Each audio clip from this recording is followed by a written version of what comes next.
Hello viewers, இனி நம்ம பார்க்க போறது ஒன் பீஸ் எபிசோட் 650 பார்ட் 1.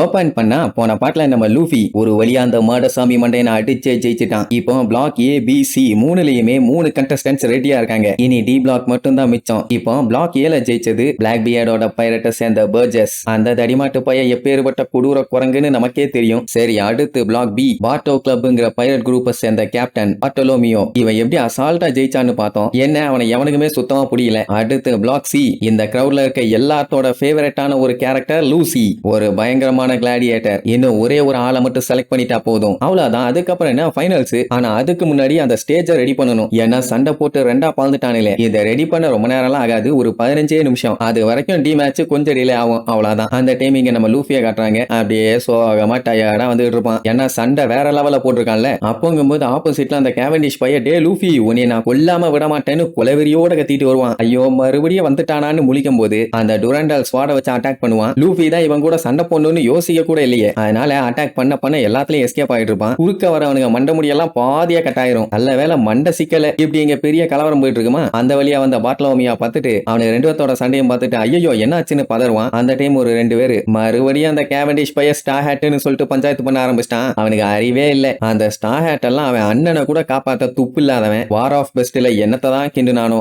இதே மத்தவனா இருந்தான்னா அசால்ட்டா எல்லாத்தையும் பண்ணிருப்பானுங்க. சப்ப பைய ஒருத்தன் உயிரை கூட காப்பாத்த முடியல அப்படி இப்படின்னு ரொம்ப கேவலமா பேசி சிரிச்சுட்டு போவானா. அதெல்லாம் கேட்டு இருந்த பாத்லோமியோ செம்மையா காண்டாயிருவான். அது மட்டும் இல்லாம அவனை செவுத்தோட வச்சு ஒரே அமுக்கு. அவன் கதறுவான், ஏன்டா ஏன் இப்படி பண்ற, நீ யார் எப்படி பண்ணிட்டு இருக்க தெரியுமா, பிக் ஷாட் கிங்டமோட நோபல் நானு, ஒழுங்கா நீ விட்டுரு அப்படி இப்படிமா. நான் அவன் இந்த செவுரே நொறுங்குற அளவுக்கு வச்சு அமுக்குன்னு அமுக்குவான். மகனே ஏதாச்சும் ஜோக் பண்றீங்கன்னா லைட்டா பண்ணிட்டு போகணும். இந்த மாதிரி இதுக்கப்புறம் ஓவரா ஏதாச்சும் பேசிட்டு இருந்த அப்படின்ட்டு நாக்க பிடிச்சு சரக்குன்னு இழுத்து அப்படியே வெட்டி வீசிடுவேன். ஸ்டார் ஹேட் சென்பாய் தாண்டா இந்த எராவோட முக்கியமான ஆளு. அவர் ஒரு நாள் கிங் ஆஃப் த பைரட்டா மாற போறாரு. அதையும் நான் என் கண்ணால பார்க்க போறேன். அவரோட பவர் என்ன பலம் என்னன்னு நான் 2 வருஷத்துக்கு முன்னாடியே பார்த்திருக்கேன்டா ஒயாலன்னு சொல்லி அந்த லாக்டவுன்ல நடந்த சம்பவத்தை சொல்லுவான். அதான் கிங் ஆஃப் த பைரட்டான ரோஜரை போட்டு தள்ளாங்களே ஒரு இடம், அந்த லெஜெண்டரி ஸ்கஃபோல்டுல நம்ம பையன் மாட்டிட்டான். குடிச்சது அந்த பக்கி. அந்த டைம்ல அத்தனை பேருக்கு முன்னாடியும் நான் கிங் ஆஃப் த பைரட்டா மாற போறேன்டான்னு சொல்லி வேற லெவல்ல கத்திருப்பான். அதை பார்த்துட்டு அத்தனை பேரும் மிரண்டிருப்பாங்க. அதுல ஒரு ஆள் தான் பாத்லோமியோ. அந்த செகண்ட் அவனை அப்படி பார்க்கும்போது ஹெவன்ல இருந்த மாதிரி ஒரு ஃபீலிங்.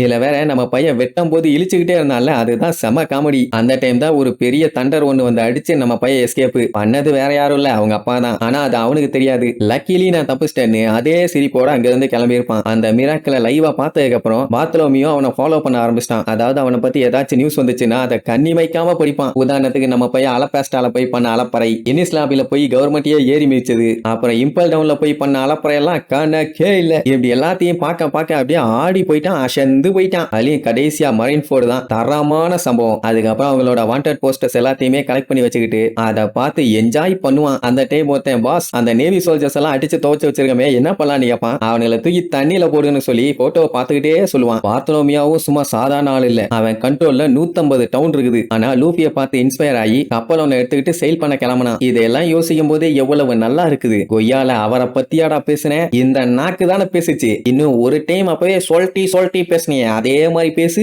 என்னமோ நீ லூஃபி சென்பாயை விட பெரிய பருப்புங்கிற மாதிரி பேசிட்டு இருந்த. நேவிய பார்த்தா பேண்ட்லயே போற நாய், நீ வாய் பேசிட்டு இருக்கியா? இந்த நாக்க தனியா எடுத்துட்டேன்னா இதுக்கப்புறம் இப்படி பேச மாட்டில்ல. நீ என்ன அந்த அளவுக்கு பெரிய பிஸ்தான் நினைச்சிட்டு இருக்கியா? எவ்வளவு திமிர் இருந்தா நீ இப்படி பேசுவேன்னு 4 மிதி பேன்னு போய் விழுவான். அதுக்கப்புறமும் விடல. எப்படா நீ எங்க தலைவரை பார்த்து இப்படி பேசலான்னு போட்டு வளர்ந்து கட்டுவான். இங்க கேவண்டிஷ் வேற நம்மால கத்திய வச்சு கண்டமேனிக்கு அட்டாக் பண்ணிட்டு இருக்கான்ல.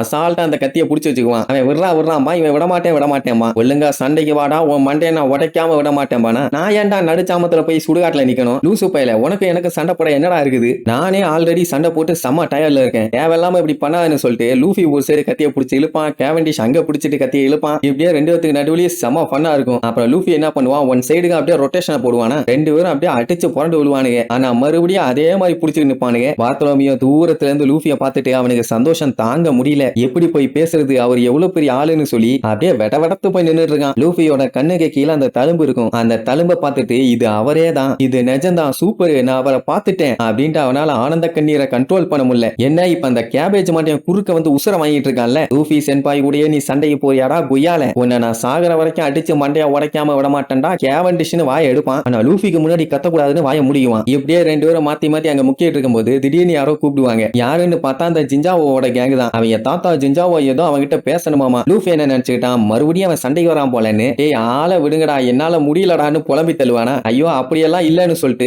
அப்படியே தலைய கீழே ஒரு முட்டு, அவன் முட்டுன முட்டுல அந்த இடமே சும்மா சட சட சட சட சடன்னு பழுந்துட்டு வரும். ரைட்டு, இங்க சண்டை முத்தி போய் பல பேர்த்தோட மண்டை உருள போகுதுன்னு முடிவாயிருச்சு. ஆனா அங்கதான் ஒரு ட்விஸ்ட், இந்த சிஞ்சாவோ நிஜமாவே சண்டைக்கு வரல, மன்னிப்பு கேட்பான். இதுக்கப்புறம் எனக்கும் கார்ப்புக்கும் எந்த ஒரு விரோதமும் இல்ல, நான் இனிமேட்டு பழி வாங்க மாட்டேன், நான் உங்ககிட்ட தேங்க்யூ தான் சொல்ல வந்தேன்னு சொல்லிட்டு நிமிந்து பார்த்தா பையன் எதையுமே கேட்கற மாதிரி இல்ல, மறுபடியும் சண்டை போட ஆரம்பிச்சிட்டான்னு சொல்லி பதறி அடிச்சு அங்கிருந்து ஓட ஆரம்பிச்சிருவான். கார்ப்போட கிராண்ட்சன் நில்லுடா நில்லுடான்னு எவ்வளவு கூப்பிடுவான். அட போங்கய்யா, எப்ப பார்த்தாலும் வந்து அட்டாக் பண்ணிட்டே இருக்கீங்கன்னு அவன் பாட்டுக்கு நிக்காம ஓடுவான். அவனை வர்த்திக்கிட்டு கேவண்டிஷ் ஓடி வருவான். பாத்ரோமியோ அவனுக்கு பின்னாடி ஓடி வருவான். இப்படியே லூஃபிய படாத பாடுபட்டு இருக்காங்க. நிப்பானா நம்மாலு மின்னல் வேகத்துல ஓட மாட்டான். பாத்ரோமியோ நான் எப்படி அவர்கிட்ட பேசுவேன், நான் என்ன பண்ணுவேன், நான் அவர்கிட்ட பேசணுமே, ஐயோ அவர் என் தலைவராச்சேன்னு சொல்லிட்டு பின்னாடியே ஓடுவான். இங்க சிஞ்சாவோ மண்டை மறுபடி சரியானதுல அவருக்கு செம ஹாப்பி. அதனால என்ன முடிவு பண்ணிட்டாருன்னா, இவரோட கிராண்ட் சன்ஸோட ஹப்போ நேவி இருக்குல்ல, அதை நம்ம லூஃபியோட கமாண்டுக்கு கீழே கொண்டு வரணும்னு சொல்லிட்டு அவனை வெயிட் பண்ணுன்னு கத்துவாரு. அப்படின்னா நம்ம லூஃபி அவங்களுக்கு லீடரா இருக்கணுமாமா. இப்படி கேவண்டிஷ தவிர மொத்த கூட்டமா அவனை பாராட்ட தான் வெட்டிட்டு இருக்காங்க. ஆனா நம்ம பையன் சண்டைக்கு தான் வராங்கன்னு நினைச்சிட்டு நிக்காம ஓடுவான். அவனால முடியல, அட போங்கன்னு சொல்லிட்டு புழுதியை கிளப்பிட்டு எஸ்கேப். கம்ஃபர்டபுளா எங்கேயாச்சும் மறைஞ்சிக்கலான்னு பார்த்தா எந்த இடமும் சேஃபா இல்லையே, எங்க போலான்னு சொல்லி சுத்தி முத்தி பாத்துக்கிட்டு இருக்கும்போது அந்த ரெபேக்கா வா நான் உன்னை காப்பாத்துறேன்னு சொல்லி இழுத்துட்டு போவா. அவளுக்கே புரியுது ஏகப்பட்ட எனிமீஸ் அவனை துரத்துறாங்கன்னு, அதனால நம்ம பையலுக்கு ஹெல்ப் பண்ணுவான். அப்படி ஓடி வந்துட்டு இருக்கும்போது ஆமா ஷிர்யூ ஒரு வித்தியாசமும் இல்லன்னு அவனோ போன்ல பேசிட்டு இருப்பான். உடனே லூஃபி எது ஷிர்யூவான்னு சொல்லி அப்படியே பிரேக் அடிச்சு பார்த்துட்டு பயங்கரமா ஷாக் ஆவான். அவ்வளவுதான், நெக்ஸ்ட் எபிசோட்ல மீட் பண்ணலாம். டாடா.